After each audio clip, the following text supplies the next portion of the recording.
नमस्कार, नवीन न्यूज में आपका स्वागत है। बिहार में विधानसभा चुनाव के दूसरे चरण के लिए जारी मतदान के बीच जेडीयू में हलचल तेज हो गई है। मुख्यमंत्री और जेडीयू अध्यक्ष नीतीश कुमार सुबह केंद्रीय मंत्री राजीव रंजन उर्फ ललन सिंह के आवास पर पहुंचे। बताया जा रहा है कि दोनों नेताओं के बीच बिहार चुनाव को लेकर अहम मंत्रणा की गई है। नीतीश वहां से जेडीयू के प्रदेश कार्यालय पहुंचे। उनके साथ संसदीय कार्य मंत्री विजय कुमार चौधरी और जदयू के प्रदेश अध्यक्ष उमेश कुशवाहा भी मौजूद थे। जेडीयू के सहयोगी दल शीर्ष नेताओं द्वारा एनडीए के सीएम कैंडिडेट पर कंफ्यूजन बनाए जाने के बाद भाजपा ने साफ कर दिया कि चुनाव के बाद भी नीतीश कुमार ही मुख्यमंत्री होंगे। बिहार चुनाव से पहले नीतीश कुमार के चेहरे को लेकर एनडीए में कंफ्यूजन का दौर चला। केंद्रीय गृह मंत्री अमित शाह ने एक इंटरव्यू में पिछले महीने कहा था कि अभी हम नीतीश कुमार के नेतृत्व में लड़ रहे हैं। चुनाव नतीजे आने के बाद सभी घटक दलों के नेता और विधायक मिलकर मुख्यमंत्री का चुनाव करेंगे।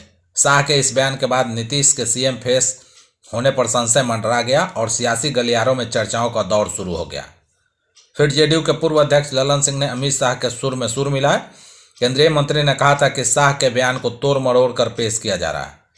हम बिहार विधानसभा का चुनाव नीतीश कुमार के नेतृत्व में ही लड़ेंगे। मुख्यमंत्री विधायक दल तय करेगा। यही परंपरा रही है। बिहार के 122 विधानसभा सीटों पर दूसरे और अंतिम चरण में वोट डाले जा रहे हैं। राज्य की 243 सीटों में 121 सीटों पर 6 नवंबर को मतदान हुआ था और वहीं दूसरा 11 नवंबर को मतदान हुआ। वहीं 14 नवंबर 2025 को परिणाम घोषित किए जाएंगे। पहले चरण में 65.08% मतदान हुआ था। 11 नवंबर को दूसरे चरण का मतदान समाप्त होने के बाद एग्जिट पोल के नतीजे आने की संभावना है। अनुमान के मुताबिक 6:30 बजे के बाद यह एग्जिट पोल आने की संभावना है। सभी की निगाहें एग्जिट पोल के पूर्वानुमानों पर टिकी है। लोकसभा चुनाव में मतदाता व्यवहार को समझने और चुनाव परिणामों की भविष्यवाणी करने के लिए ओपिनियन पोल और एग्जिट पोल महत्वपूर्ण है।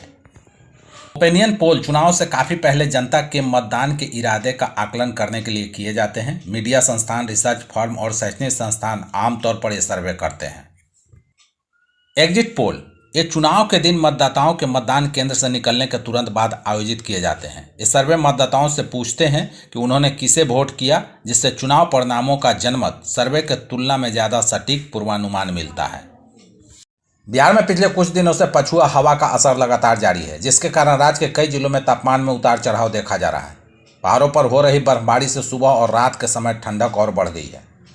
दिन में धूप निकलने के बावजूद हवा की ठिठुरन लोगों की कपकपी महसूस करा रही है। मौसम विभाग के अनुसार पश्चिम बंगाल के गंगा के मैदानी इलाकों के ऊपर हवा का चक्रवातीय परिसंचरण बना हुआ है। इसके चलते प्रदेश में पछुआ का प्रभाव अगले कुछ दिनों तक जारी रहेगा। वहीं कोहरे की वजह से दृश्यता में भी कमी आई है। सबसे कम दृश्यता पूर्णिया में 1000 मीटर दर्ज की गई। वहीं पटना, नालंदा, गया, दरभंगा और भागलपुर में सुबह के समय हल्के कोहरे के चलते वाहनों की गति प्रभावित रही।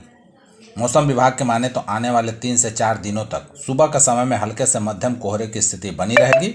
दिन में धूप निकलने के बाद भी पछुआ हवा की वजह से सर्दी का एहसास बना रहेगा। पटना सिटी के बाईपास थाना क्षेत्र के अगम कुआं स्थित महारानी कॉलोनी के 4 दुकानें सुबह धू धू कर जल उठी। कबाड़ के सामान का दुकान, फर्नीचर दुकान, एक गुमटी और मुर्गे की दुकान इसकी चपेट में आ गए। इससे वहां अफरा तफरी का माहौल बन गया। आसपास के दुकानों और घरों के लोग दहशत में आ गए। सूचना पर पहुंची फायर ब्रिगेड काफ़ी मशक्कत के बाद आग पर काबू पाया। आग का कारण प्रथम दृष्टया शॉर्ट सर्किट बताया जा रहा है। आबादी के बीच खुली जगह पर यह दुकानें अस्थायी घेराबंदी कर बनाई गई थी। मौके पर मौजूद फायर ऑफिसर गयानंद सिंह ने बताया कि बिजली के शॉर्ट सर्किट से कबाड़ी दुकान में आग लगी है। उसके बगल की फर्नीचर दुकान, एक गुमटी और मुर्गा की मीट वाली दुकान भी आग के चपेट में आ गई थी। उन्होंने बताया कि दुकानदारों द्वारा आवेदन प्राप्त होने के बाद ही आग से हुए नुकसान का आकलन हो सकेगा।